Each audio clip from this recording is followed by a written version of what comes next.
the chase and the hunt, and I set the pace when I'm running. I always take what I want and I always give it 100. Don't need a bank, no I'm funded. Play the game like it's nothing. I'm always thankful for something. Don't take for granted, stay humble. Now wake up!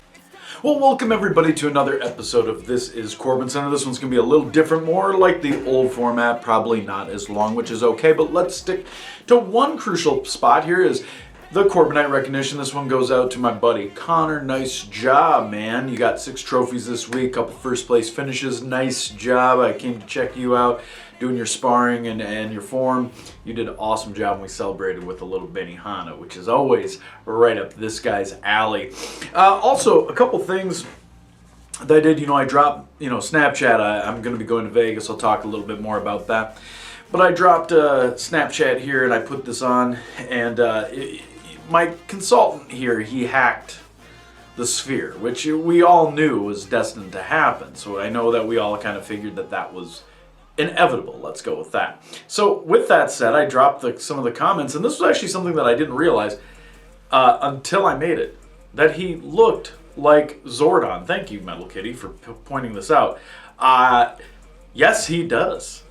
And I don't know if that's, as a 90s kid, I don't know if that's creepy to me or what, but honestly, could you imagine him trying to lead a group of Power Rangers?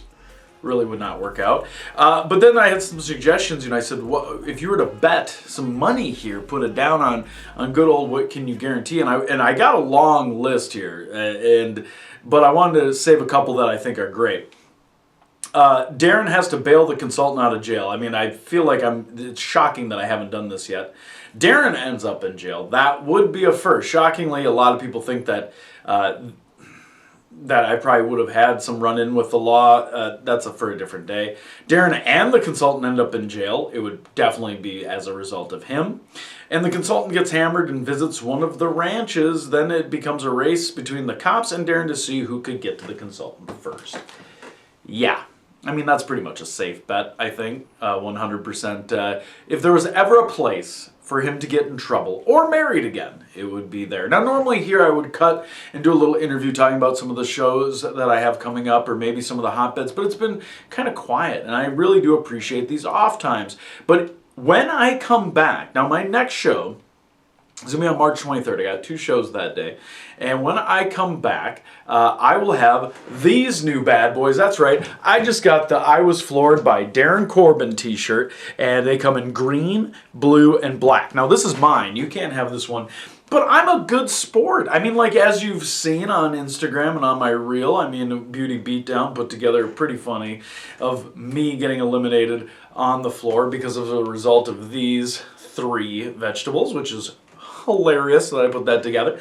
And then also me acknowledging that it was chickpeas that kicked me out. But you know what? That's great. My Instagram following has been growing ever since this appearance on the floor, which I got to give credit to. And so again, I'm all about the content, as you know, hence why I'm putting this out even when I don't have that much to talk about. But these are coming to a show near you, and if you're curious about it and I'm not going to be in your area and you still want to get one, send me a message. It's really easy.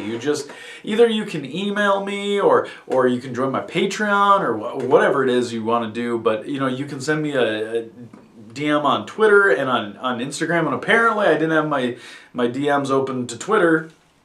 Now you only had to be verified, which, sorry, but could you imagine all the spam that I would get? But with that said, one thing with me having a slow start to 2024, which is okay, slowly chipping away at that 1,400 match plateau. It's just going to be probably coming in April. This is okay. It is okay.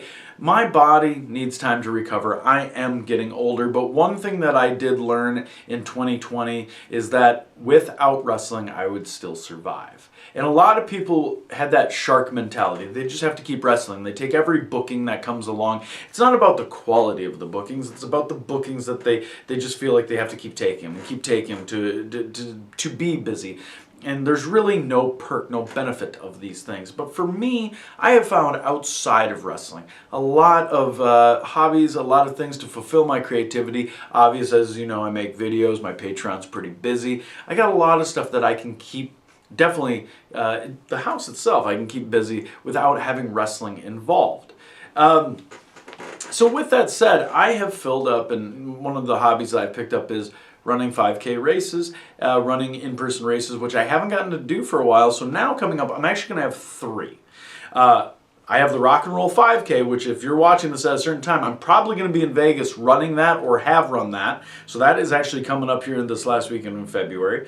And then I'm doing the Goldie Run for the first time in April, which will be coming across on Huntington Bank Stadium, which will be pretty cool to watch myself. And then a week later, I will be running the Milwaukee 5K before wrestling at Freelance that night. See, it's one of those deals where call me stubborn or maybe I have a chip on my shoulder or a point to prove, but everyone keeps saying, when are you going to slow down? And I'm not slowing down. I'm actually running faster and faster with better pace, and I'm doing more. I have done the Rugged Maniac obstacle run on the same day that I have done Saturday Night Nitro. I've done that one twice, and I will only be missing that one because I have other plans this year.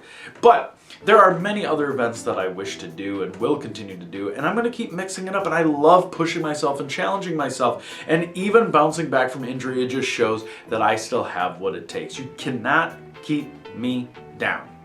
That's why I have been so versatile over 20 years. That's why I have been just on Fox and have been entertaining not just a pro wrestling crowd, but I've been entertaining a whole Fox Nation reality show crowd because I am destined for TV. I'm perfect for TV, and I found a way on it regardless of whether or not billionaires wanted to give me a contract. It's okay. I'm fine with that.